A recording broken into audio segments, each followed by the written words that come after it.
খাইতে বেজে দিলেন রব্বানা। সালাম আলাইকুম।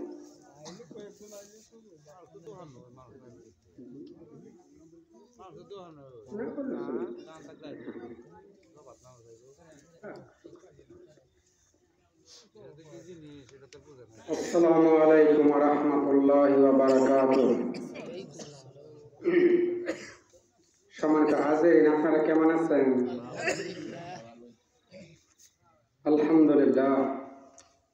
এই দিকে বাচ্চারা, বাবুরা তোমরা এই দিকে কাছে সামনে আসো, আসো সামনে এসে বলো, সামনে এসে একটু জড়ো হয়ে একত্রে বসো, আরাম লাগবে দেখবেন। শীতের রাত্রি তো, আমাদের উপস্থিতি কম, যারা আসছে আল্লাহর রহমতে একটু সামনে আগায় মেহরবানি করে বসি, তাতে হয় কি মজলিসে আদবটাও রক্ষা হয় এবং মজলিসটার সৌন্দর্য বাড়ে ইনশাআল্লাহ।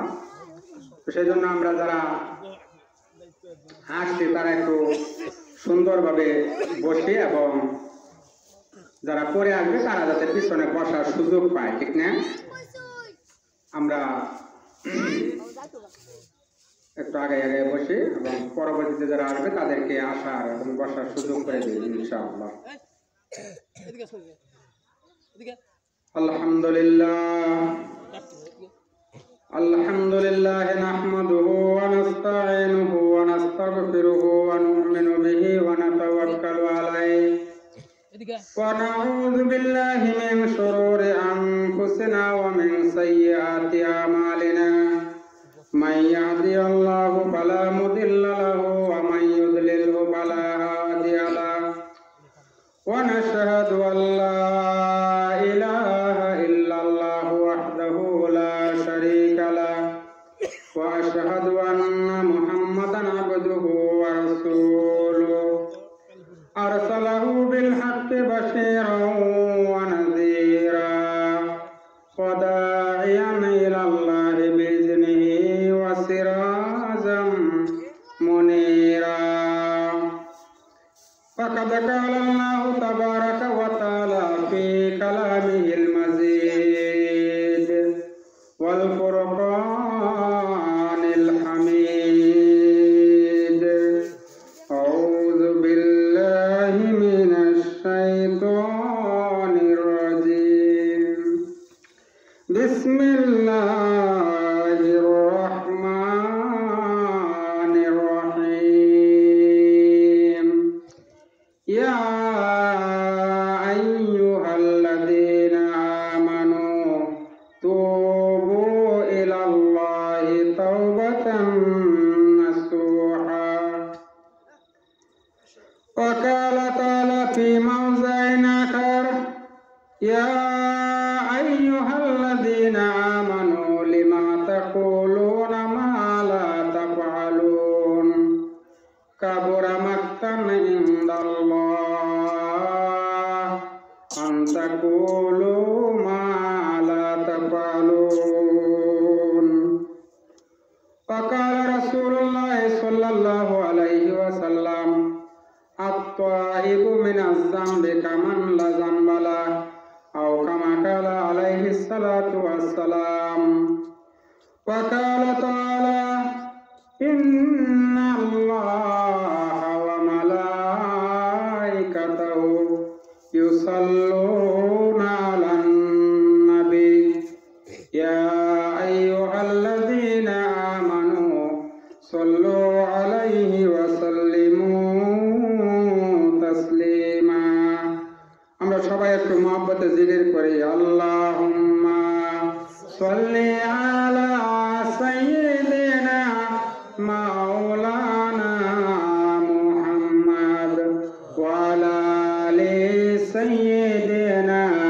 সবাই পড়ি বাবাজিরা, সবাই পড়ি মাওলানা মুহাম্মদ। আল্লাহুম্মা সাল্লি আলা সাইয়্যিদিনা মাওলানা মুহাম্মদ ওয়া আলা আলি সাইয়্যিদিনা মাওলানা।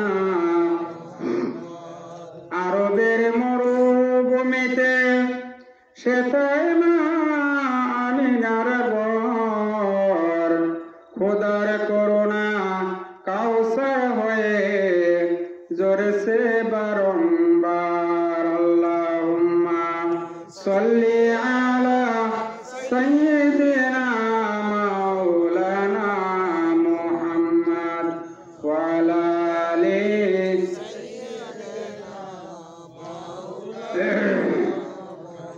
মুহাম্মদ হরগিজ না গুপ্তা তানা গুপ্তা জিব্রাইল হরগিজ না গুপ্তা তানা গুপ্তা রব্বুল জালিল বালাগাল উলা বিকামালিহি কাশাফাত দুজা বিজামালিহি হাসনাত জামিউ খিসওয়ালিহি সাল্লু আলাইহি ওয়া আলিহি সবাই বলে লা ইলাহা ইল্লাল্লাহ লা ইলাহা ইল্লাল্লাহ মুহাব্বতে পড়ে লা ইলাহা ইল্লাল্লাহ লা ইলাহা ইল্লাল্লাহ লা ইলাহা ইল্লাল্লাহ মুহাম্মাদুর রাসূলুল্লাহ সকলে পড়ি সাল্লাল্লাহু আলাইহি ওয়াসাল্লাম।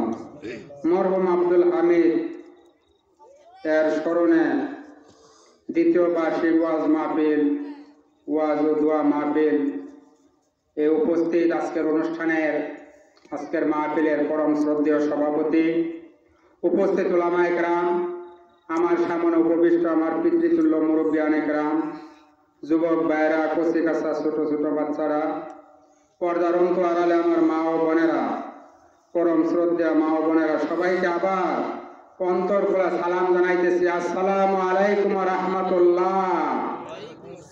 সালামের জবাবটা আর একটু জোরে দিলে আল্লাহ খুশি হইবেন। আসসালামু আলাইকুম ওয়া রাহমাতুল্লাহ। সম্মানিত হাজিরিন, সারা বিশ্বে একটা বিভীষিকাময় পরিস্থিতি চলতেছে, ঠিক না? সেটা কি? করোনা ভাইরাস, তাই না? প্রথমে আসলো করোনা ভাইরাস, তারপরে আসলো ডেল্টা, এরপরে আসলো ওমিক্রন, এরপরে আরেকটা আসতেছে, ফ্রান্সে আবিষ্কার হয়েছে ওইটা, ওইটার নাম হলো ইহু। ওইটার নাম কি?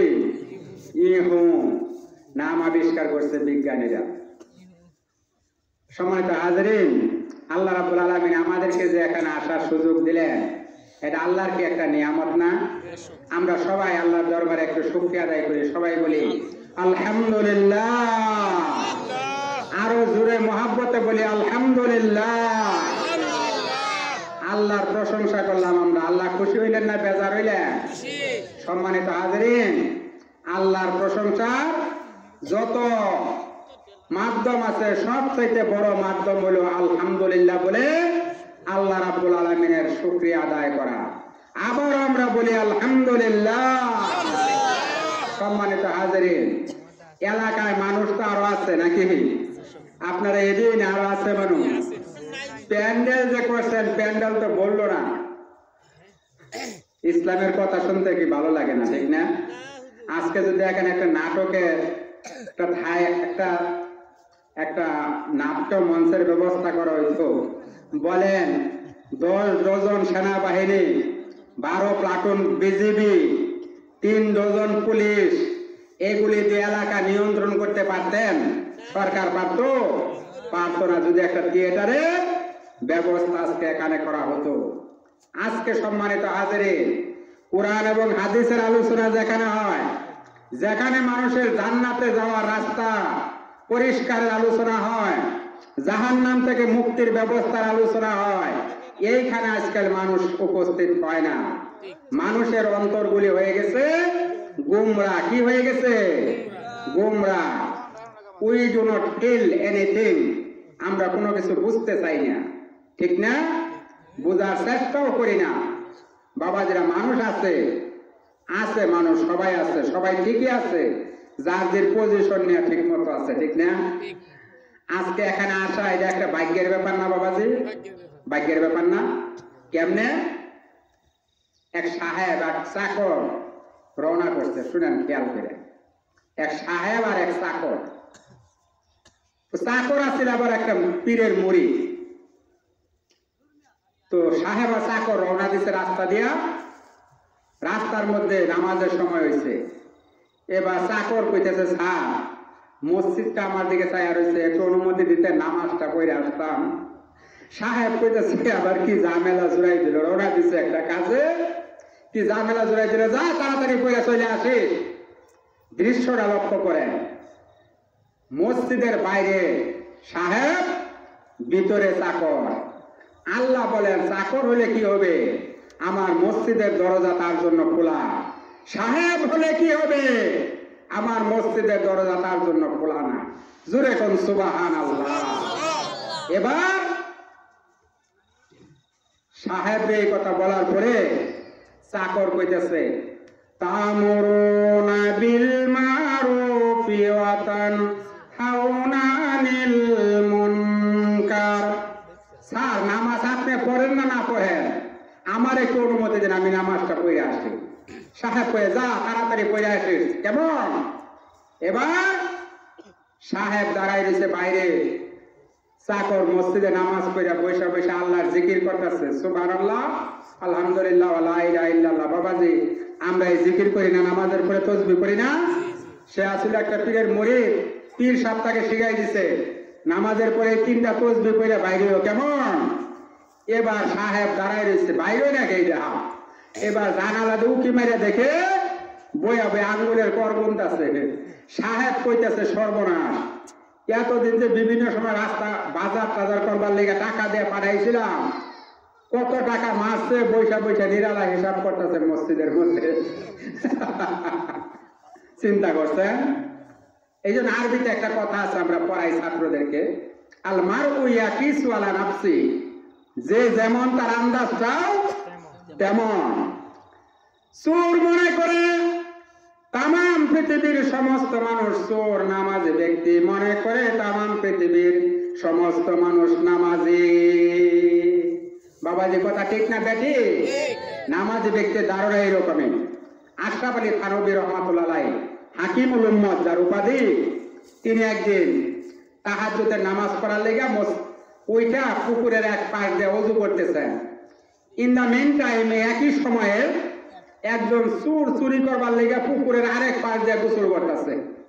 এবার আশরাফ আলী থানভী রহমাতুল্লাহ আলাইহি বলতেছে, তার বিপরীতে আসছে, আমি মনে করছিলাম এই এলাকার মধ্যে তাহাজ্জুদের নামাজ মনে আমি একাই পড়ি, আজকে দেখা যায় না আরেকজন আছে, এও নামাজ পড়ে। এবার চোর মনে করতেছে এলাকার মধ্যে, ভাবছিলাম চুরি মনে আমি একাই করি, আজকে দেখি না আর একজন আছে। দুইজনের চিন্তা বাবাজিরা, বুঝতে পারছেন তো?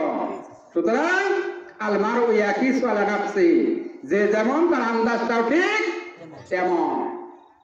এবার সাহেব কইতেছে, এই কি গুলো শোনো বইয়া বইয়া? কয়, স্যার খোদার নামে তাসবিহ পাঠ করি। এবার সাহেব কয়, সর্বনাশ, আমি ভাবলাম কি আর হইলটা কি? যাক, আমার মনের কথা তো আর বুঝবার পাইছে না, যাবি না? যাবো স্যার, বাইরে হইতেছে, যাবো। এবার চাকর একটা উত্তর দিছে, এই উত্তরটা আপনাদের শোনানোর জন্যই আমি এই কথাটা বুঝাইলাম, আপনাদের বুঝাবার চাইতেছি। চাকর বলতেছে কি সাহেবকে, দেখেন, এই সাহেব, যে আল্লাহ আপনাকে মসজিদের বাইরে থেকে ভিতরে আসতে দেয় না, ওই আল্লাহ কেন জানি গো আমি মসজিদে ঢুকলে বাইরে যাইতে দেয় না। সুবহানাল্লাহ, সুবহানাল্লাহ। সম্মানিত হাজিরিন, আপনারা যারা আমরা নামাজ পড়ি, দেখবেন মসজিদে বৈশা থাকলে একটু মনটার মধ্যে আরাম লাগে, শান্তি লাগে, তাই না? একটু শান্তি লাগে না? মসজিদে বাইরে এলে মনটার মধ্যে একটু অশান্তি লাগে, কথা বলেন ঠিক না বেটি? আল্লাহ রাব্বুল আলামিন বলছেন, ইন্নাল্লাযীনা আমানু ওয়া আমিলুস সালিহাত, ইন্নাল্লাযীনা আমানু ওয়া তাতমাইন্নু কুলুবুহুম বিযিকরিল্লাহ, আলা বিযিকরিল্লাহি তাতমাইন্নুল কুলুব। জিকির করলে মনের মধ্যে একটু শান্তি আসে, ঠিক না? জিকির করলে কি আসে? মনে একটু প্রশান্তি আসে, কলবের মধ্যে একটু শান্তি পাওয়া যায়। আল্লাহর কথা, কার কথা? আল্লাহর কথা মিট যাবে। সুতরাং বাবাজিরা, কথা দিয়ে বোঝাইতে চাইলাম, এই যে আজকে দিনী মাহফিলের আয়োজন করছেন আপনারা, এইখানে সবার আসার কিসমত হয় না, এখানে সব নসিব হবে না। ইয়ে তাকদির বে মুআমেলা হ্যাঁ, এটা নসিবের ব্যাপার, নসিবে থাকতে হবে, তাইলে সেখানে আসা যাবে। বাবাজিরা, আল্লাহ কোরআন শরীফে কি বলছেন দেখেন, মা ইয়ালফিযু মিন কাউলিন ইল্লা লাদাইহি রাকিবুন আতীদ। বান্দা, তোমরা যা করতেছো দুনিয়াতে সব কর্মকাণ্ড কথাবার্তা সবকিছু আমি আল্লাহ রেকর্ড করে রাখতেছি। জুড়ে কোন সুবহানাল্লাহ। আল্লাহ কি করতেছেন? এই যে আমাদের ছোট ছোট ভাইয়েরা আজকাল মোবাইল দিয়া বিভিন্ন জনের ছবি করে, নিজের ছবি তুলে, বিভিন্ন বন্ধু বান্ধবের ছবি তুলে, এগুলি মনে করেন 50 বছর 100 বছর পরে এই ছবিগুলিকে দেখা সম্ভব না। আপনারা কি বলেন, সম্ভব না? তাইলে আল্লাহ কেন পারবেন না? আপনার আমার ক্যামেরা করে কিয়ামতের ময়দানে ক্যামেরাটা ছাইরা দিবে এবং আল্লাহ বলবেন, ইকরা কিতাবাকা, তোমার আমলনামা বান্দা তুমি পাঠ করো। বলেন সুবহানাল্লাহ। বান্দা তার আমলনামা পাঠ করবে এবং বলবে, মা লিহাযাল কিতাব লা ইউগাদিরু ফিহা সাগীরাতাও ওয়ালা কাবীরাতান ইল্লা আহসাহা।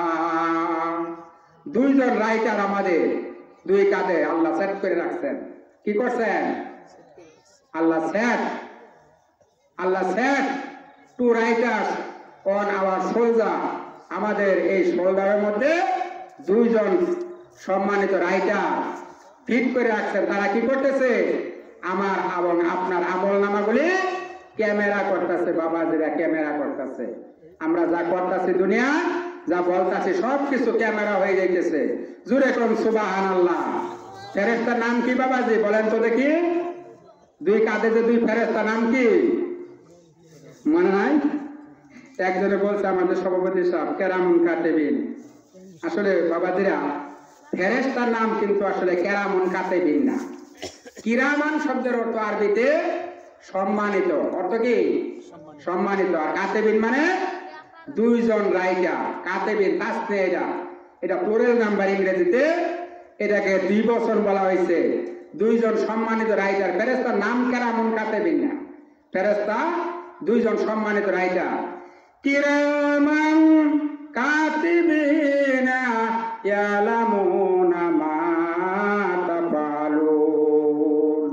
তোমরা যা করতেছো এই দুইজন সম্মানিত রাইটার সব ডায়েরি করে রাখতেছে, কথাবার্তা ছবি সব ফিট করে রাখতেছে। পরকালে আপনার সামনে হাজির করে দিবে। আল্লাহ বলবেন, ইকরা কিতাবাকা, তোমার আমল নামাটা বান্দা তুমি পাঠ করো। পাঠ করে দেখবেন আপনি এবং আমি দেখব জীবনে যা করছি সব ওই ডায়েরির মধ্যে বাইসা উঠছে। জুড়ে কোন সুবহানাল্লাহ।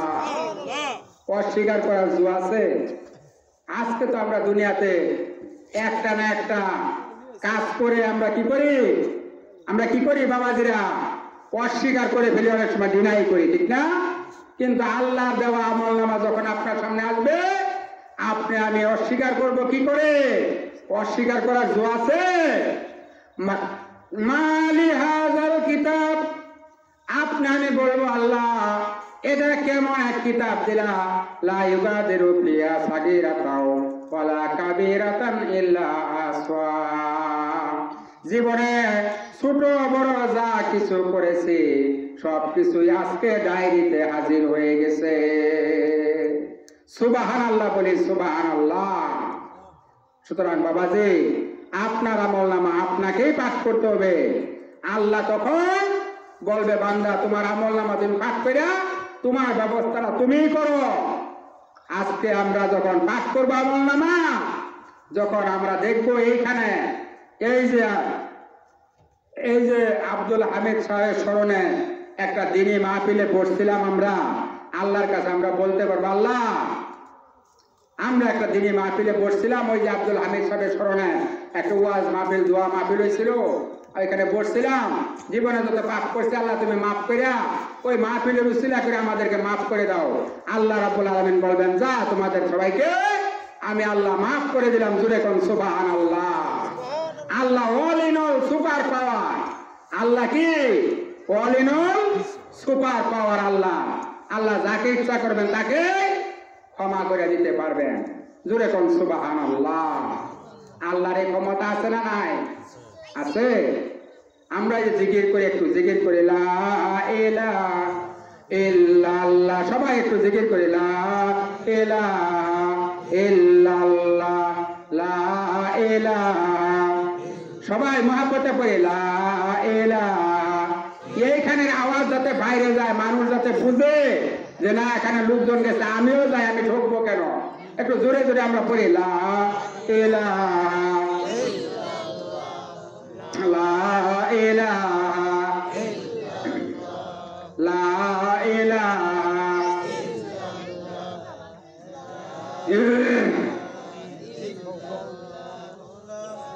উহুদের লড়াইয়ে ভেঙেছ বন্ধন, তথাপি রেখেছ জমিনে ইসলাম।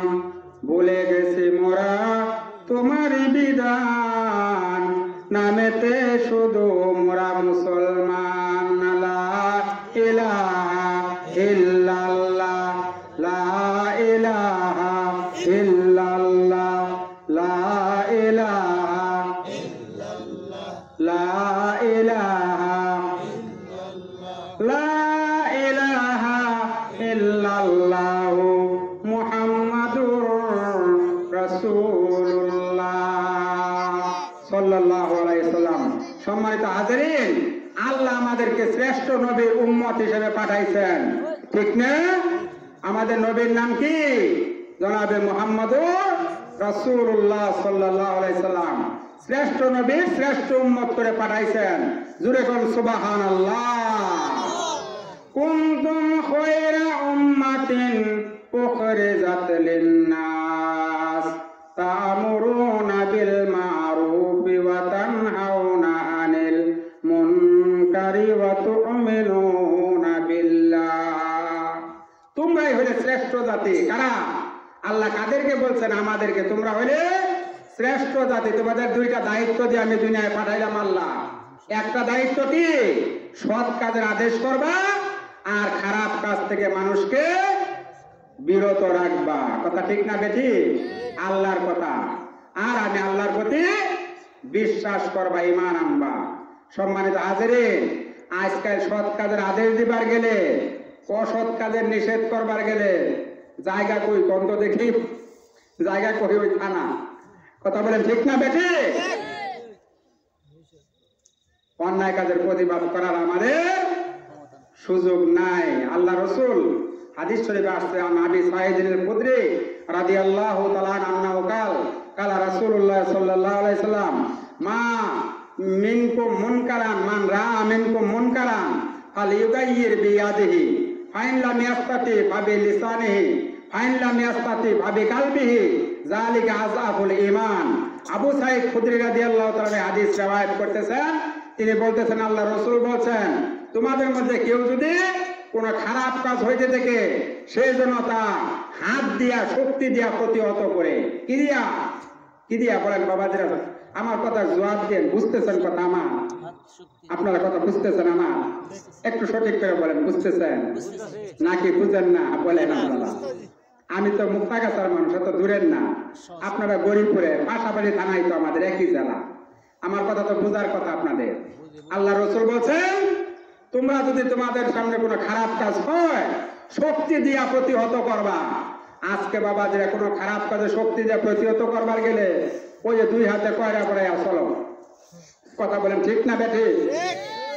আল্লাহর হাবিব বলেন, তোমার যদি এই শক্তি দিয়া প্রতিহত করার ক্ষমতা তোমার না থাকে বান্দা, হে আমার উম্মত, তাহলে মুখ দিয়া তুমি সেই কাজটাকে বন্ধ করার কথা বলো। অর্থাৎ তুমি মুখ দিয়া তুমি কথা দিয়া নিষেধ করো।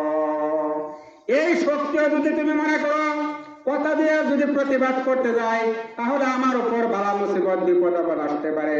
তাহলে তুমি অন্তর দিয়া কাজটাকে ঘৃণা করো, তবু ওই অপরাধমূলক কাজটাকে সাপোর্ট করা যাবে না। জুড়ে কোন যাবে? ওই অন্যায় কাজকে আমরা সমর্থন করতে পারি না। যদি সমর্থন করি, আল্লাহ রাসূল বললেন, তাইলে ঈমান থাকবে না। আল্লাহ রসুল ইমানের স্তর 3টা স্তরের কথা বলছেন। 1 নাম্বার ফার্স্ট ক্লাস স্তর হইল শক্তি দিয়া প্রতিহত করা, 2 নাম্বার না হইলে মুখ দিয়া বলা, তা না হইলে অন্তর দিয়ে ঘৃণা করা, কিন্তু ওইটাকে কোনো ক্রমে সমর্থন করা যাবে না। আল্লাহ রসুল বললেন 3 নাম্বার স্তরটা হইল ইমানের সর্বনিম্ন স্তর। জুড়ে কোন আলহামদুলিল্লাহ।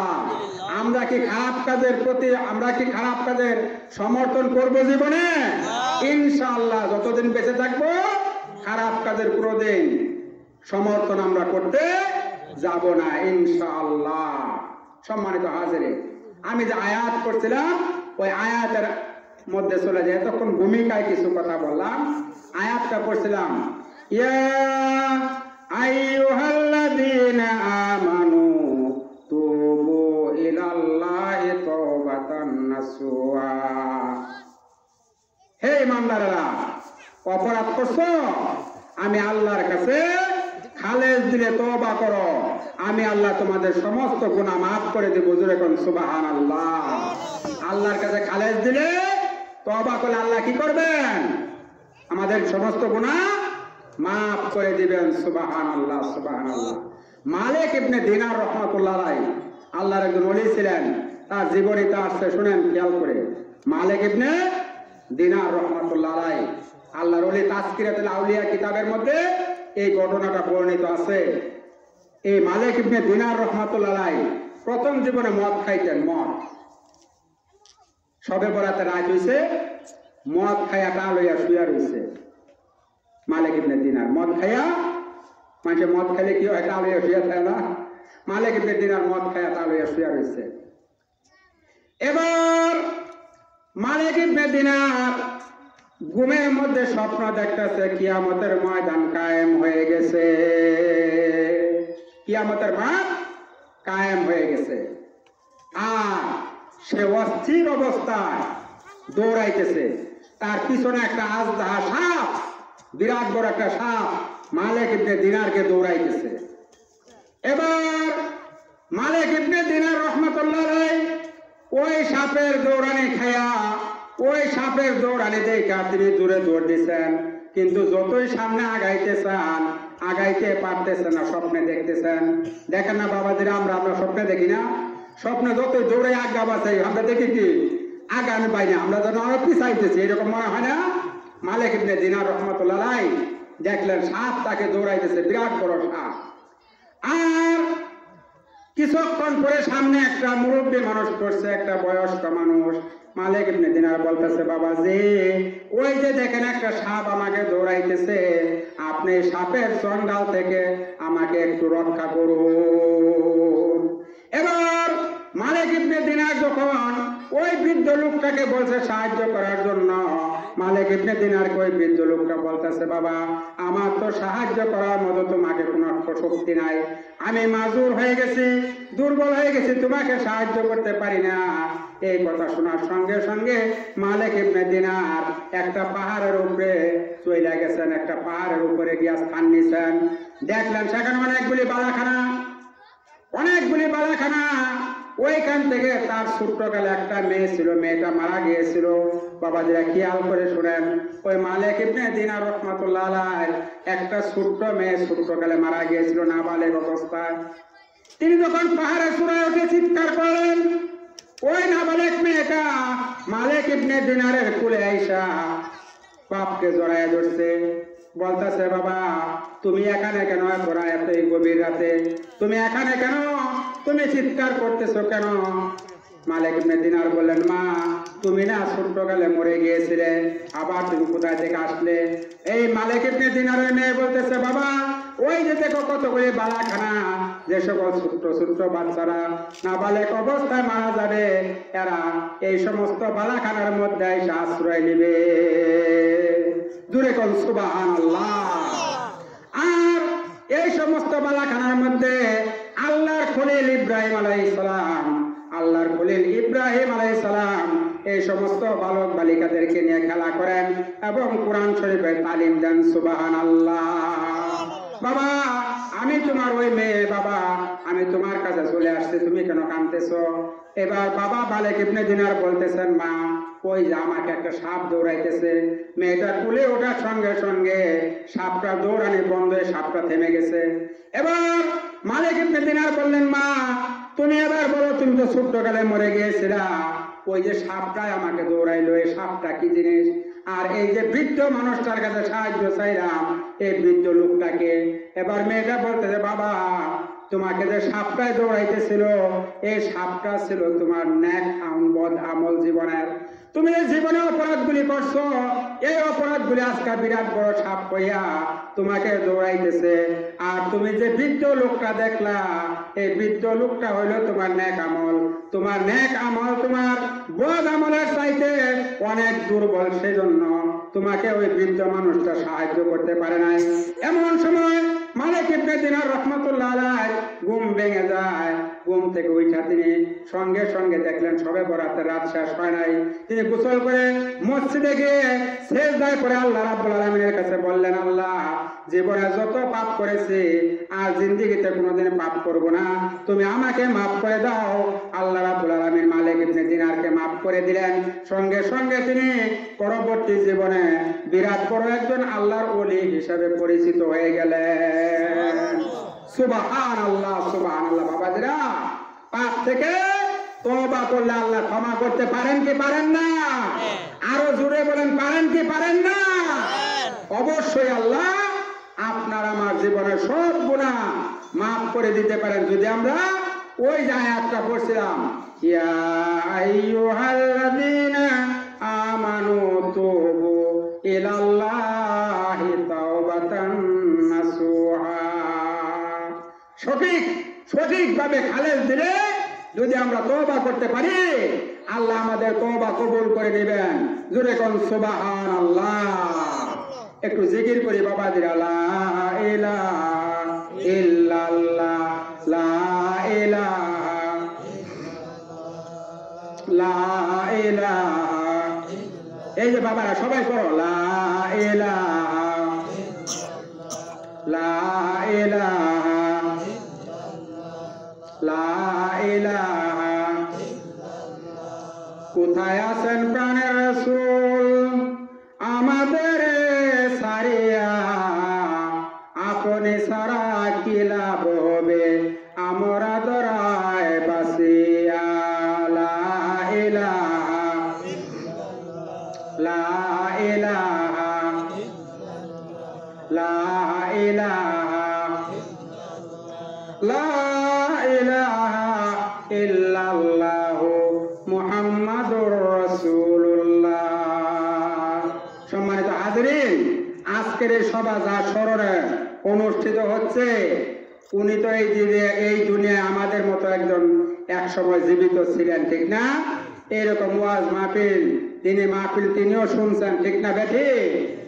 আজকে বাবা যে আমরা শুনতেছি ওনার স্মরণে, আমরাও তো দুনিয়া থেকে একদিন বিদায় হয়ে যাইতে হবে। বলেন, বিদায় হওয়া লাগবে নাকি লাগবে না? বিদায় হওয়া, বয়স 60, 70, 80, 90 যাই হোক, একদিন তো বাবা যে 100 বছর হলে পরে তো যাইতে হবে নাকি? কুল্লু নাফসিন যায়িকাতুল মাউত। একবার যখন আসছে দুনিয়া থেকে অবশ্যই চলে যেতে হবে। ওই আল্লাহর দরবারে অবশ্যই আমাদেরকে ধরা পড়তে হবে নাকি? বলেন, আইনামা তাকুনু ইউদরিকুমুল মাউতু ওয়ালাউ কুনতুম ফি বুরুজিম মুশাইয়াদা। সীসাওয়ালা প্রাচীরের মধ্যে যদি বান্দা লুকায়া থাকো, আজরাইল ফেরেশতা সেখানে গিয়েই তোমাকে ধরবে।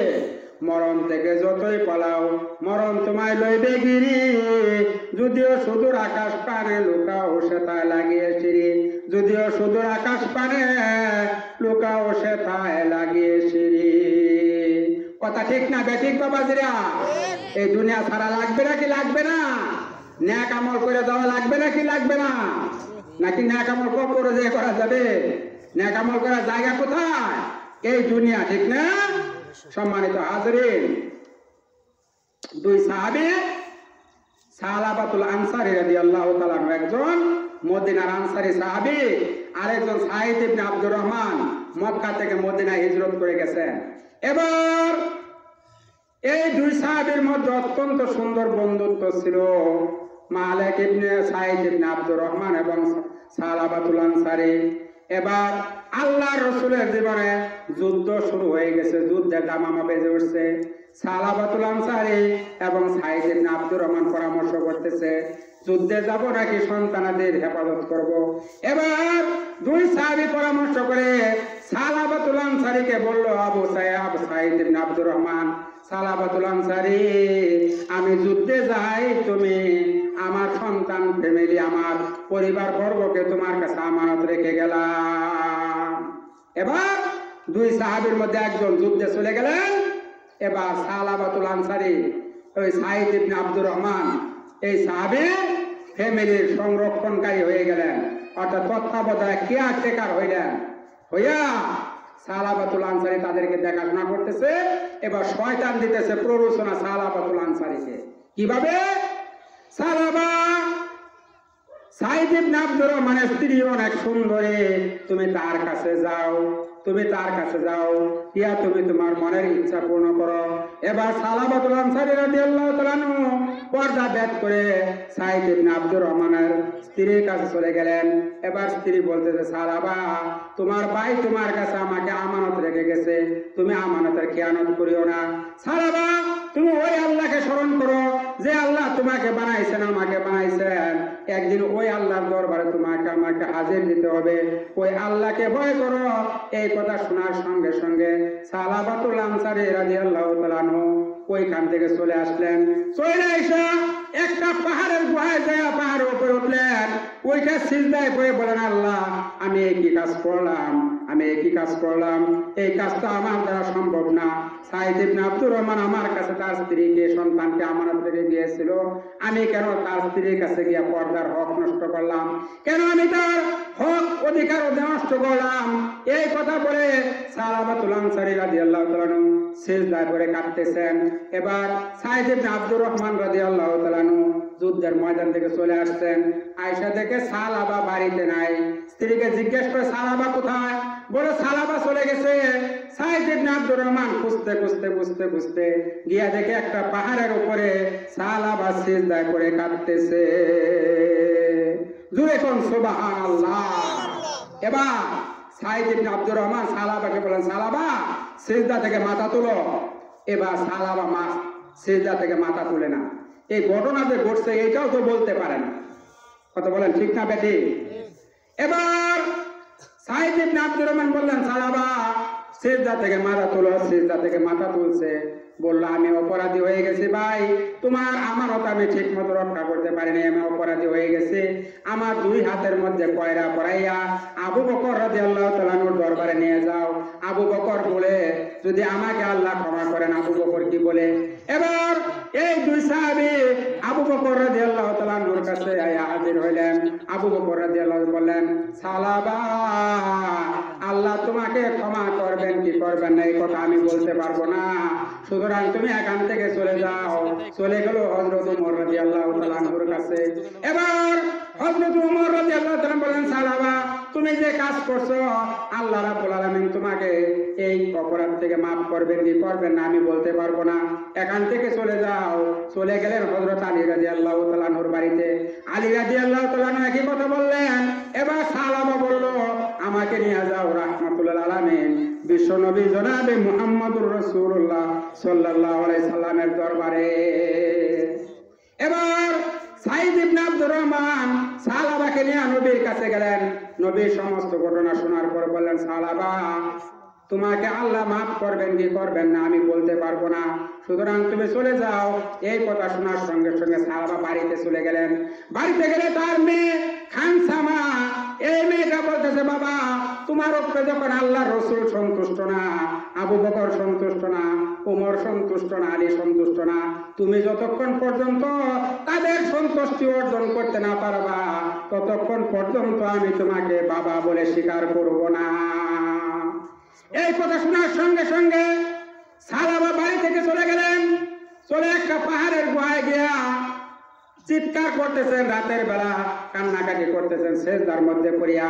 এমন সময় এই কান্নারা শুনে আল্লাহ রাব্বুল আলামিনের কাছে তার সাহাবার কান্নাটা অত্যন্ত পছন্দনীয় হয়ে গেছে।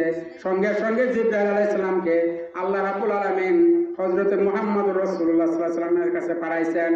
জিবরাইল আইসা নবীর কাছে আইসা বলতেছে, হুজুর এই মাখলুকগুলি কার? এই মাখলুকগুলি কার? হুজুর বলেন আল্লাহ। তাইলে নবী আপনি সাহাবাকে তাড়িয়ে দিলেন কেন আপনার দরবার থেকে? কেন আপনাকে তাড়িয়ে দিলেন? সাহাবা চিৎকার করে কাঁদতেছে পাহাড়ের কিনারে শুয়া শুয়া। আপনি কেন তাকে তাড়িয়ে দিলেন?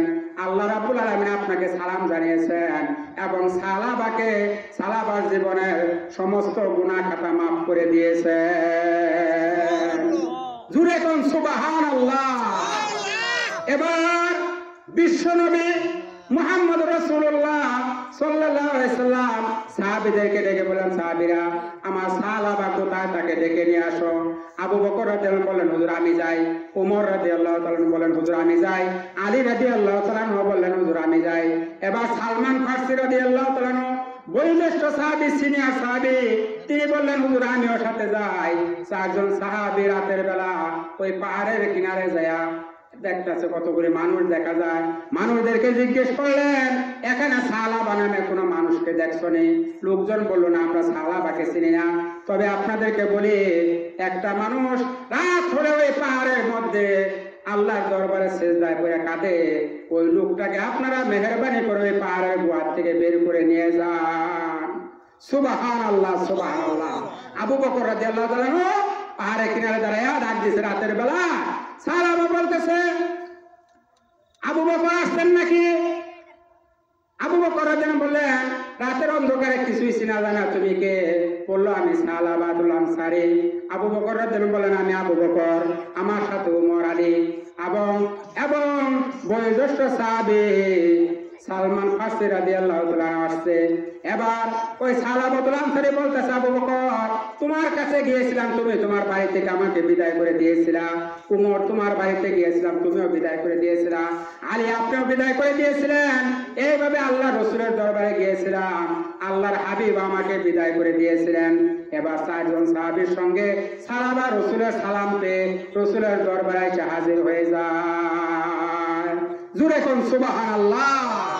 এবার সাহাবা যখন আসছে, সম্মানিত হাজির, ফজরের নামাজের সময় হয়ে গেছে। আল্লাহর হাবিব নামাজের ইমামতি করতেছেন মসজিদে নববীতে, সূরা তাকাসুর পাঠ করতেছেন।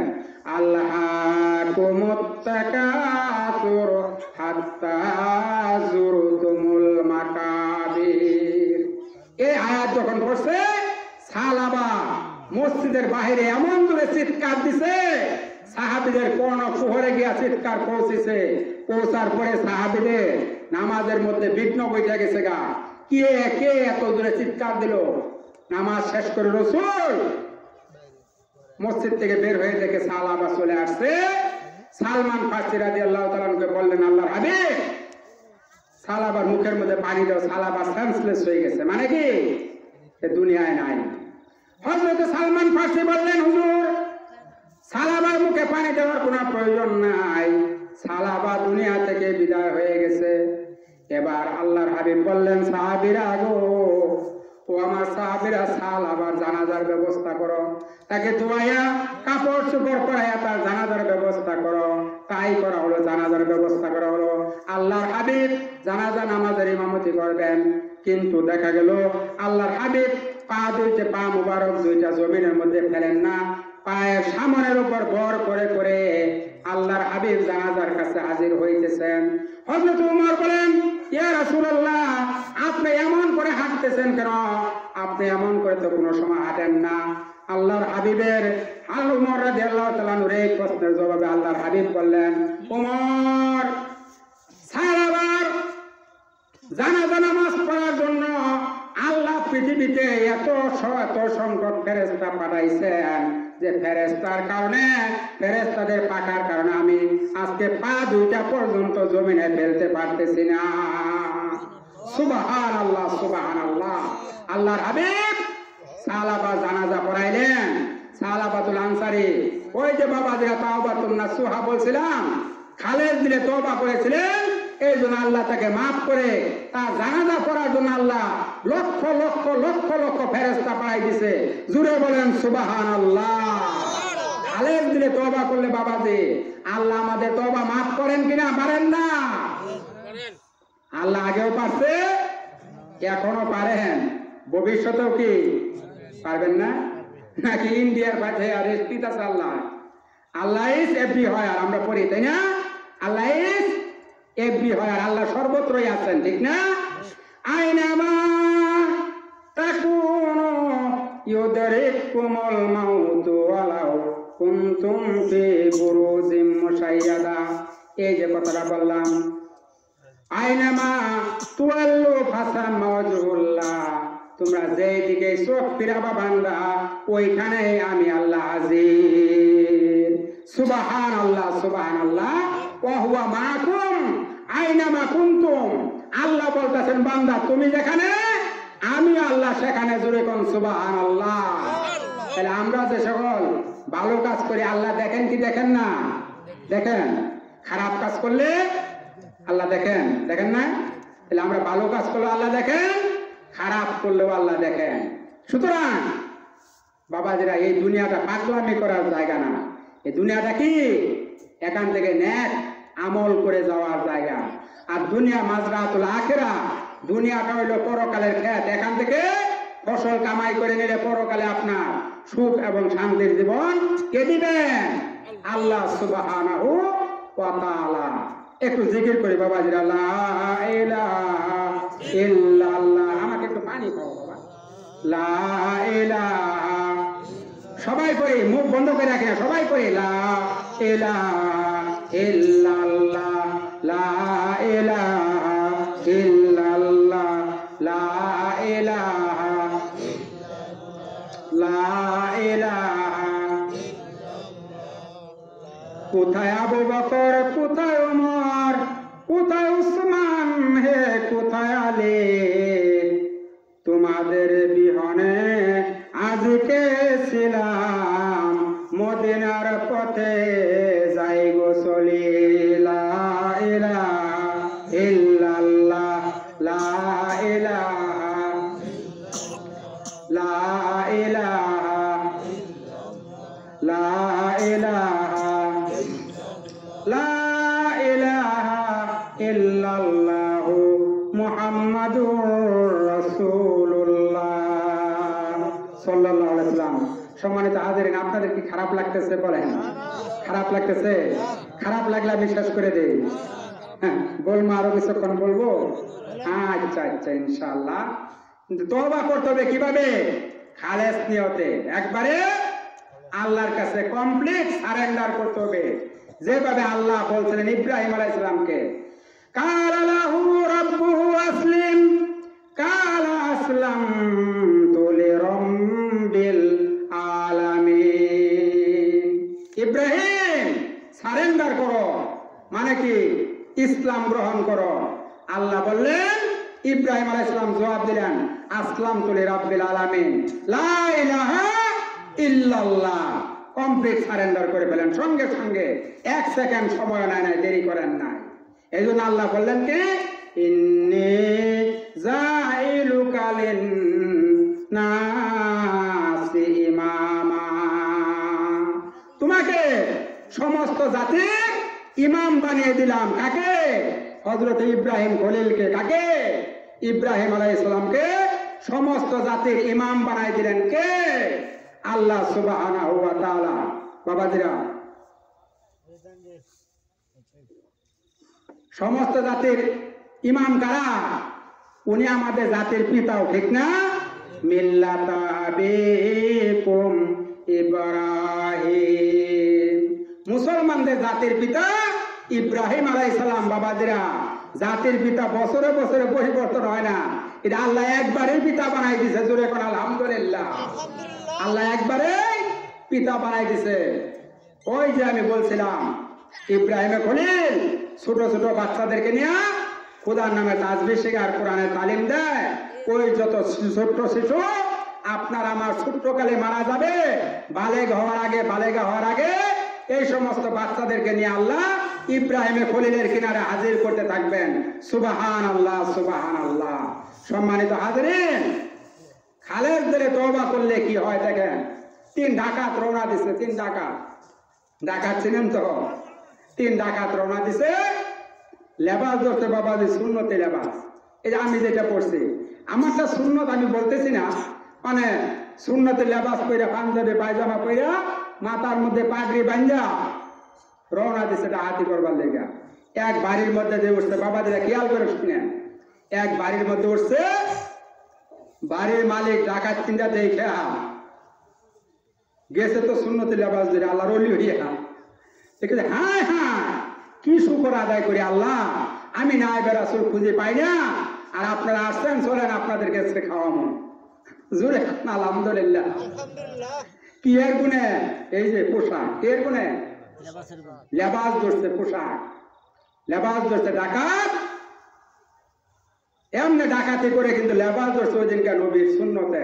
জোরে কম সুবহানাল্লাহ। এবার বাড়ির মালিক ডাকাত 3 জনকে নিয়ে বসাইয়া কত যত্ন পুরো পোলাও গুঁড়ো কিছু পাকাইনি, সবকিছু পাকাইয়া খাওয়া দাওয়া করাইয়া এবার ডাকাতদেরকে বলতেছে, হুজুর আপনারা আমার বাড়িতে আসছেন, আমার কিসমত খুলে গেছে, আমার মেয়েটা 6 মাস যাবত পেটের ব্যথায় ভুগতেছে। হুজুর কত ডাক্তার দেখাইলাম, কত চিকিৎসক দেখাইলাম, কবিরাজ দেখাইলাম, কেউ ভালো করতে পারে না। হুজুর আপনি একটু দোয়া করে একটু পানি পড়া দিয়ে আমার মেয়েটাকে দেখেন একটু ভালো হয় কিনা। এবার ডাকাতের সর্দার 3 ডাকাত বইয়া বইয়া পরামর্শ করতেছে। এই কথা শুনিয়া এমনকি ববিনা ধর্মার ভিত্তি, ববিনা ধর্মার ভিত পানি পড়া দেবার গেছে, কি কইয়া পানি পড়া তুমি কিছুই তো জানি না। আজীবন আজীবন মানুষের সম্পদ লুণ্ঠন করে খাইছে, মানুষের হক নষ্ট করছে। আজকে নায়েবে রাসূল বলে আমাদেরকে বাড়ির মালিক আখ্যা দিয়েছে। আজকে আমি কি করে পানির মধ্যে ফুটাই? ডাকাতের লিডার বলতেছে এই কথা। এমন সময় বাড়ির মালিক পানি হাজির করে দিছে 1 গ্লাস। পানিটার মধ্যে ডাকাতের লিডার বিসমিল্লাহির রহমানির রহিম কয়ে ফু দিছে। ফু দিয়ে বলছে নিয়ে খাওয়াই দেন। পানি খাওয়ানোর সঙ্গে সঙ্গে বাড়ির মালিকের মেয়ে সুন্দরভাবে ভালো হইয়া যায়। সুবহানাল্লাহ, সুবহানাল্লাহ। এবার বাড়ির মালিক এসে ডাকাতদেরকে বলতেছে, নায়েবে রাসূল আপনারা আমার বাড়ি থেকে যাইতে পারবেন না। 6 মাস পর্যন্ত আমার মেয়ের পেটের ব্যথা, কত চেষ্টা করলাম, কত চিকিৎসা করলাম, ভালো হয় না। আপনাদের পানির হয়ে আজকে আমার মেয়ে ভালো হয়ে গেছে, আপনাদের কিভাবে সম্মান করব? এবার ডাকাতের লিডার বলতেছে, এবার আল্লাহর দরবারে তওবা করে, আল্লাহ আজীবন মানুষের হক নষ্ট করলাম, মানুষের সম্পদ জোর করে না খাইলাম, আজকে থেকে তওবা করলাম, আর কোনোদিন ডাকাতি করব না। এই কথা বলার সঙ্গে সঙ্গে আল্লাহ রাব্বুল আলামিনের দরবারে ডাকাতের দোয়াটা আল্লাহ রাব্বুল আলামিন মঞ্জুর করে ফেললেন। এবার মঞ্জুর করে ফেলার সঙ্গে সঙ্গে ডাকাতের লিডার তওবা করলেন, আল্লাহ মঞ্জুর করে ফেললেন। কিতাবে আছে এই 3টা ডাকাত শেষ পর্যন্ত আল্লাহর ওলি হয়ে গেছে। সুবহানাল্লাহ, সুবহানাল্লাহ। সম্মানিত হাজিরিন, বিসমিল্লাহর এত বরকত, সুবহানাল্লাহ, সুবহানাল্লাহ। একবার যুদ্ধের ময়দানে সাহাবী এসে হুজুরকে বলতেছে, হুজুর সাহাবীরা পানির অভাবে মৃত্যুবরণ করতেছে, হুজুর ওযু করতেছেন, মশকের মধ্যে সামান্যতম পানি, এই পানিটুকু আল্লাহ নবী সাহাবীকে আল্লাহ হাবিব দিয়া বললেন এই পানিটুকু লইয়া যুদ্ধের ময়দানে ঢুকে পড়ো। সাহাবী যুদ্ধের ময়দানে যাইয়া 70 জন মতান্তরে 80 জন সাহাবীকে পানি খাওয়াইয়া বদনা নিচে তাকায় দেখে মশকের মধ্যে আল্লাহর হাবিবের দেওয়া সেই পানি এখনো রয়ে গেছে। সুবহানাল্লাহ। আল্লাহ নবীর কি এটা বরকত, তাই না? আমি বলতেছি বিসমিল্লাহ কইলে ডাকাতে ফু দিছে, এই কারণে পেটের ব্যথা ভালো হয়ে গেছে। এটার অর্থ কি? ডাকাতদের প্রতি বাড়ির মালিকের ভক্তি এসে গেছে। বাবাজি কথা ঠিক না? আমরা বাংলায় একটা কথা বলি, ভক্তি এই মুক্তি বলি না? ভক্তি কি আসে? ভক্তি মুক্তি আসে। সম্মানিত হাজিরিন, ডাকাত দলের প্রতি ভক্তি এসে গেছে, এই জন্য তার মেয়ের পেটের ব্যথা আল্লাহ ভালো করে দিয়েছেন। এভাবে আমরা যখন বিসমিল্লাহ বলে কোনো কাজ শুরু করি, আল্লাহ রাব্বুল আলামিন সেই কাজের মধ্যে বরকত দেন। জোরে কোন আলহামদুলিল্লাহ। আল্লাহ রাসূল যখন মেরাজে গেলেন, সম্মানিত হাজিরিন,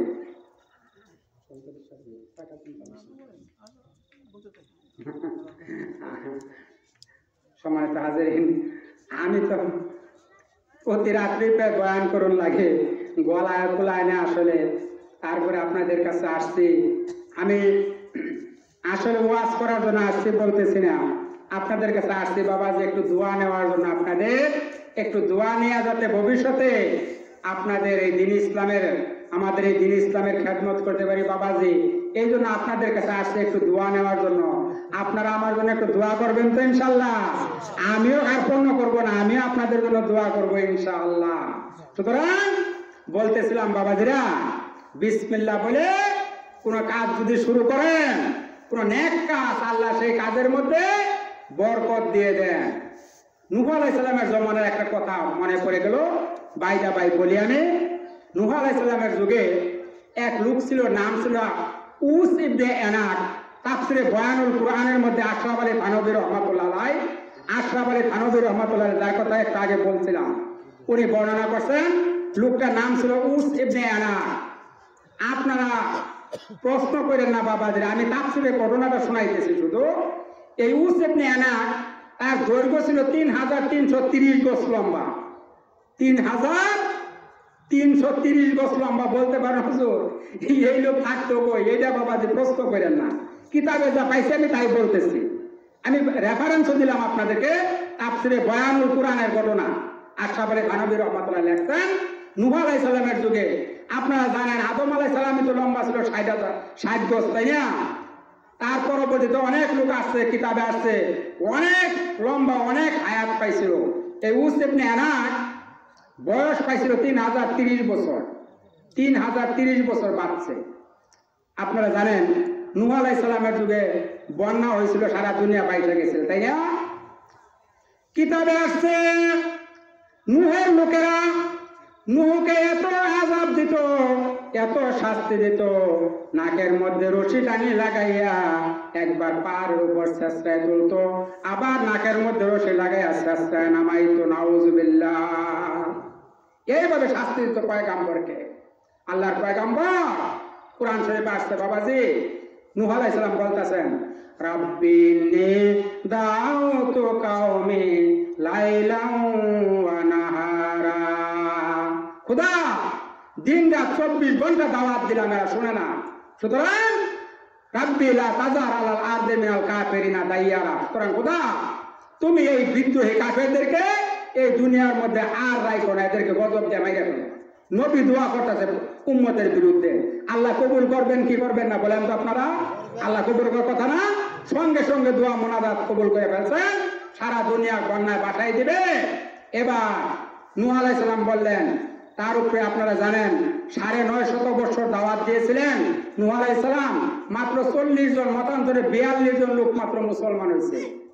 তার পুত্র কেনান, সে নিজেও ঈমান আনছে না তার পিতার উপর। এবার নৌকা বানাইতেছে, নৌকা বানাবার যে কাঠ শর্ট করে গেছে, কাঠ যখন শর্ট করে গেছে, নূহ আলাইহিস সালাম ওই যে লোকটার কথা বললাম উস ইবনে এনাক, সমুদ্রের মধ্যে একটা গাছ আছে, সমুদ্রের মধ্যে উসকে কইতেছে, উস ওই গাছটা কাটতে এনে দাও, তোমাকে আমি একবেলা পেট ভরে খাওয়াবো। উস মুসকি মুসকি আসে আর কয়, নূহ আমার খবর রাখেন আপনি? কয় কি খবর? আমি একবার নাস্তা করি 12,000 রুটি লাগে আমার, 12,000। একবার নাস্তা করতে লোকটা রুটি লাগে 12,000। এই লোকটারে কইতেছে একবেলা পেট ভরে খাওয়াবো। নূহ আলাইহিস সালাম যখন এই কথা কইছে, আচ্ছা উস কথাটা মাইনা ওই সমুদ্রের মধ্যে যে গাছটা কাটতে এনে দিছে, আল্লাহর হাবিব নূহ নবী হযরত আবু বকর, ওমর, উসমান, আলী 4 খলিফার নামে 4টা তক্তা কিস্তির মধ্যে লাগাইলে কিস্তিটা কমপ্লিট হয়ে গেল, আলহামদুলিল্লাহ। এবার উস বলতেছে, নূহ আমাকে খাবার দাও। আল্লাহর পয়গাম্বর উস কে খাবার নিয়ে দিছে, মাত্র 2টা রুটি নিয়ে হাজির করছে। 2টা রুটি উসের সামনে যখন হাজির করে দিছে, উস খালি মুসকি মুসকি আসে আর কয়, নূহ আমার সঙ্গে ঠাট্টা করতেছো তুমি? কয় না, তোমার সঙ্গে ঠাট্টা করবো কেন? কয় তুমি রুটি খাওয়া শুরু করো, তবে একটা শর্ত, খাওয়ার আগে এই কথাটা বলবা, বিসমিল্লাহির রাহমানির রাহিম। এই কথাটা বললে উস খাওয়াটা স্টার্ট করো। কিতাবে আছে উজ যখন বিসমিল্লাহ করে খাওয়া স্টার্ট করছে বাবাজি, একটা রুটি খাইয়া আর একটা রুটির অর্ধেক খাইয়া, দেড়টা রুটি খাইয়া বাকি আদান রুটি প্লেটের মধ্যে রাইখা দিয়া বললো, নুহু বাকি রুটিটুকু খাওয়া আমার পক্ষে সম্ভব হলো না, আমার গলা পর্যন্ত ভরে গেছে। জোরে কোন সুবহানাল্লাহ। বাবাজি এটা কিসের বরকত বলেন তো? কিসের বরকত? বিসমিল্লাহর বরকত, ঠিক না? সুতরাং বিসমিল্লাহ বলে কোনো কাজ শুরু করলে আল্লাহ ওই কাজের মধ্যে কি দেন? বরকত দেন। সুবহানাল্লাহ। আল্লাহর হাবিব বিশ্বনবী যখন মেরাজে গেলেন, জিব্রাইল আলাইহিস সালামকে বললেন, জিব্রাইল আমাকে হাউজে কাউসার দেখাও।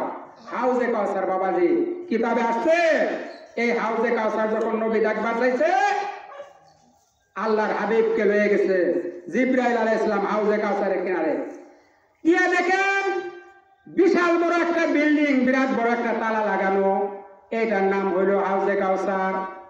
নবী বললেন, জিব্রাইল এই যে এখানে বিশাল বড় তালা লাগানো। জিব্রাইল বলেন, হুজুর আপনি বিসমিল্লাহ কইয়া তালায় হাত দেন, দেখবেন সঙ্গে সঙ্গে তালাটা খুলে যাবে।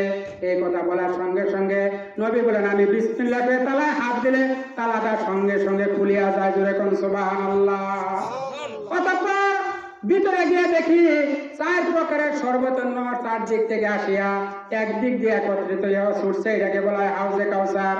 আল্লাহর হাবিব বলেন, কিয়ামতের কঠিন ময়দানে হাউজে কাউসার থেকে যদি 1 পেয়ালা পানি কাউকে পান করে দেওয়া হয়, কমপক্ষে 40 বছর পর্যন্ত ওই লোকটার পানির পিপাসা লাগবে না। সুবহানাল্লাহ, সুবহানাল্লাহ। এবার আল্লাহর হাবিব জিব্রাইলকে বলতে, জিব্রাইল এই হাউজে কাউসার আল্লাহ কাদের জন্য বানাইছে? জিব্রাইল বলে, হুজুর দেখলেন না তালার চাবির নাম বিসমিল্লাহ। যে সমস্ত লোকেরা, যে সমস্ত উম্মতেরা আপনার বিসমিল্লাহ বলে নেক কাজ আরম্ভ করবে, তারাই হাউজে কাউসার পেয়ে যাবে। সুবহানাল্লাহ। এবার মক্কায় এসে নবী খালি মুনাজাতে বলেন, আল্লাহুম্মা আকুলু বিসমিল্লাহির রহমানির রহিম আরজুকনা লিহাযান নাইম। মাবুদ আমি কিন্তু প্রতিদিন এক কাজ করার আগে বিসমিল্লাহ বলি।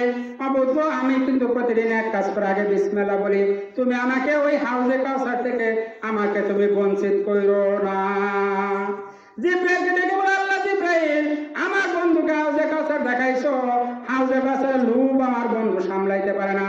মক্কা যে বারবার কয় উনি নাকি বিসমিল্লাহ বাদ দেয় না, আমি যেন তাকে হাউজে কাউসার থেকে বঞ্চিত না করে। যাও জানিয়ে দাও, ইন্না আতাইনা কাল কাউসার। এই সূরাটা আপনারা পারেন না? পারেন না? পড়েন সবাই আমার সাথে, ইন্না আতাইনা কাল কাউসার ফাসাল্লি লিরাব্বিকা ওয়ানহার ইন্না শানিয়াকা হুয়াল আবতার। জান এবার হাউজে কাউসার আপনাকে এবং আপনার উম্মতের জন্য রিজার্ভ করে ফেললাম। জোরে কোন সুবহানাল্লাহ। জান এবার রিজার্ভ হয়ে গেছে, খাইবেন আর ঘুমাইবেন, খাইবেন আর ঘুমাইবেন। 2টা শর্তের বিনিময়ে রিজার্ভ, 2টা শর্তের বিনিময়ে। ফাসাল্লি লিরাব্বিক, 1 নম্বরে নামাজ পড়তে হবে। 1 নাম্বার কি করতে হবে বাবাজি? নামাজ পড়তে হবে। 2 নাম্বার ওয়ানহার, আর কুরবানি করতে হবে। কুরবানি বড় কুরবানি না বাবাজি, যেটা করি আমরা আল্লাহর পুরাপুরি আইন মেনে, আল্লাহর পুরাপুরি বিধান মেনে দেখাই দিয়ে আল্লাহর সামনে দেখাই দেওয়ার নাম হলো কুরবানি বা সারেন্ডার। জোরে কোন আলহামদুলিল্লাহ। তাইলে আল্লাহ বিসমিল্লাহর বরকতে আপনাকে আমাকে হাউজে কাউসার দিবেন। তাই বলে আপনি যে কোনো কাজ করার আগে বিসমিল্লাহ বলতে পারবেন না। এক লোক মদ খাইতেছে, মদ আসিল মুজ, দেখেন না এখনকার যুগের বিভিন্ন মানুষের বিভিন্ন ক্রাইটেরিয়ার মুজ থাকে, তো অনেক লম্বা মুজ তো খাইতেছে, মুস্তি ওজন করে ধরছে, 1 হাত দিয়ে আর 1 হাত দিয়ে খাইতেছে। সাইড থেকে আরেক লোকে বলছে, ভাই এত কষ্ট করে কি খাইতেছ? এইভাবে মুজ ধরে উল্টাইয়া মহিলা দিয়া কইছে, কোনো কিছু খাওয়ার সময় যদি মুসের মধ্যে লাগে তাইলে বলে এটা মাকরু হইয়া যায়। খাইতেছে বেটা মদ হারাম, অথচ মাকরুর থেকে বাঁচবার লেগে চেষ্টা করতেছে। এই হইলো আমাদের অবস্থা বাবাজিরা। সব জায়গায় বিসমিল্লাহ বলা যাবে না, কায়দা আছে, জায়গা আছে। আল্লামা কারামাত আলী রহমাতুল্লাহ জীবনীতে আসছে, তিনি বয়ান করতেন, আল্লাহর ওলি ছিলেন।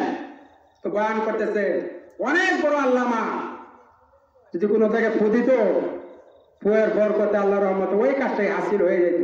জুড়ে কোন আলহামদুলিল্লাহ। একদিন বয়ান করছেন, এলাকার বহু মানুষ আসছে, হুজুর আসছেন, হুজুরের কাছ থেকে একটু পানি পড়া নিয়ে আসছে। ব্যাগ মানুষ হয়ে গেছে, চতুর্দিক দিয়ে বোতল বেরা পানি নিয়ে আসা হুজুরের কাছে হাজির হয়েছে। এই জার্জির সামনে বলছে, তোমরা চারিদিক দিয়ে কাতার বন্ধ দাঁড়াও, আর পানির মধ্যে আমি ফু দিয়ে দিব, বাস তোমরা চলে যাবা না। এই পজিশন করে সবাইকে দাঁড়া করাইছে।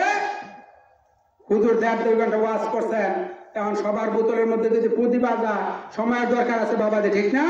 এই জন্য বলো তোমরা সবাই এইভাবে সব বন্ধ হয়ে দাঁড়াও, আমি ফু দিয়ে দিব, তোমরা তো বোতল নিয়ে চলে যাবা না। তো একটা আছে ঠেডা কোনার মধ্যে দাঁড়াইছে, বোতল তৈরি করে দেয়া, ইয়াদাই ফু আবো কি আবো না জানি না, যাই হোক ফু মারছে হুজুর, সবাই চলে গেছে। এই ঠেডাই করছে কি, হুজুর আস্তানি দূর থেকে ফু দিছে, বোতল বন্ধ আইছে, নিয়ে নদীর মধ্যে পানি ছেড়ে দিছে। বোতলের পানি যখন ফালাই দিছে, সঙ্গে সঙ্গে নদীর মধ্যে আগুন জ্বলে উঠছে। জোরে কোন সুবহানাল্লাহ। এবার দিছে দৌড়, মগায় দৌড় দিলে পাবলিক করে দৌড়াও কে, পানির মধ্যে আগুন লাগছে। পানির মধ্যে আগুন লাগলে তো পানি দিয়ে নিবা, কারে যায় দেখেন গিয়া। তাই দেখে ঘটনা ঠিকই। এবার আল্লাহর ওলির কাছে খবর আসছে, হুজুর আপনার পানি পড়া এক লোকে নিয়ে পানি ফালাইছে, ওইখানে আগুন ধরে উঠছে। আল্লাহর ওলি বলেন আরেক বোতল পানি নিয়ে আসো, পানির মধ্যে ফু দিয়ে দিছে, এবার ছাইড়া দিছে, আগুন সঙ্গে সঙ্গে নিভা গেছে। জুড়ে কোন সুবহানাল্লাহ। আল্লাহর ওলিদের অবস্থা এরকম বাবাজিরা। আমরা তো আল্লাহর ওলি হতে পারলাম না, তাদের খাদেমও হবার পাইলাম না। জুড়ে কোন কথা ঠিক না বেঠি? সুতরাং বাবাজিরা, পাগলামি করার জায়গা এটা না। এই দুনিয়া থেকে ন্যাক আমল করতে হবে, ন্যাক কাজ করতে হবে, আলেম ওলামাদের কথা মানতে হবে। তা না হলে কোথায় পরকালে যখন যাবেন, যখন ওই যে আপনার আমল নামা পাঠ করবেন, দেখবেন আপনার আমল নামার মধ্যে খালি বদ আমল আর বদ আমল। এই যে একটা ভালো কাজ করে গেলেন আজকে 21শে জানুয়ারি 2022 সালে শুক্রবার, আল্লাহর কাছে এই কথাটা বলবার হয়, আল্লাহ ওই যে আমাদের এই যে বিশ্বনাথপুর, তাই না, এইখানে একটা ইসলামী সম্মেলন ছিল, দোয়া মাহফিল, ওইখানে গেছিলাম, খোদা তওবা করে গেলাম, এখান থেকে আখেরি মুনাজাত করে বাবাজিরা যাবেন, কিন্তু আখেরি মুনাজাত করে এখান থেকে বিদায় হবেন, প্রধান বক্তা আসবেন, ওয়াজ করবেন, তার সঙ্গে আখেরি মুনাজাত করে আসছেন। প্রধান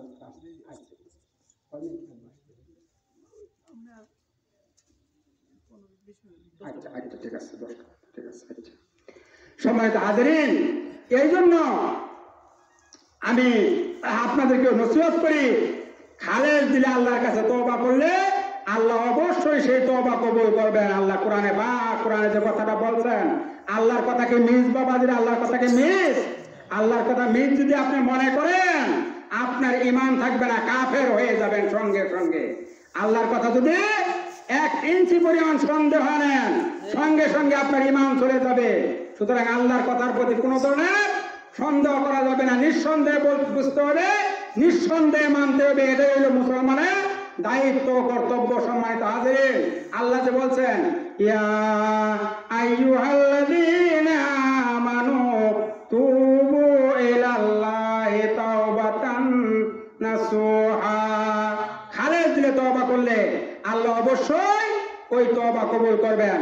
আল্লাহ আমাদেরকে সর্বশ্রেষ্ঠ নবীর উম্মত বানাইলেন, আমরা আগে জান্নাতে যাব। জোরে কোন আলহামদুলিল্লাহ। বাবাজিরা, বিশ্বাস হয় না? বিশ্বাস হয় না? আল্লাহ নবী হাদিসে কি বলছেন জানেন? ইন্নাল জান্নাতা হুররিমাত আলাল আম্বিয়ায়ে হাত্তা আদখুলাহা। আমি নবী, বিশ্ব নবী বলতেছেন, নবী মুহাম্মদ রাসূলুল্লাহ বলতেছেন, আমি নবী যতক্ষণ বেহেশতে না যাব, আমার উম্মত যতক্ষণ বেহেশতে না যাবে, অন্য কোন পয়গাম্বরের জন্য জান্নাত হারাম। জুড়ে কোন সুবহানাল্লাহ। অন্য কোন নবীর উম্মতরা জান্নাতে যাবে তো দূরের কথা, অন্য কোন নবীর উম্মতে, অন্য কোন নবীর উম্মত যাবে তো দূরের কথা, অন্য কোন নবীর জন্য জান্নাতে যাওয়া হারাম। জুড়ে কোন সুবহানাল্লাহ। তবে সবার আগে জান্নাতে যাব উম্মতে মুহাম্মাদে এবং আমাদের বিশ্ব নবী মুহাম্মদ রাসূলুল্লাহ সাল্লাল্লাহু আলাইহি ওয়াসাল্লাম। সম্মানিত হাজিরিন, আপনাদের সম্মুখে হযরত চলে আসছেন। আমি সম্মানিত হাজিরিন, আপনাদের সম্মানিত মেহমান চলে আসছেন। মেহমানকে বসায় রেখা কথা বলা ঠিক না। তারপর আমি মেহমানের কাছ থেকে 5টা মিনিট সময় চেয়ে নিচ্ছি।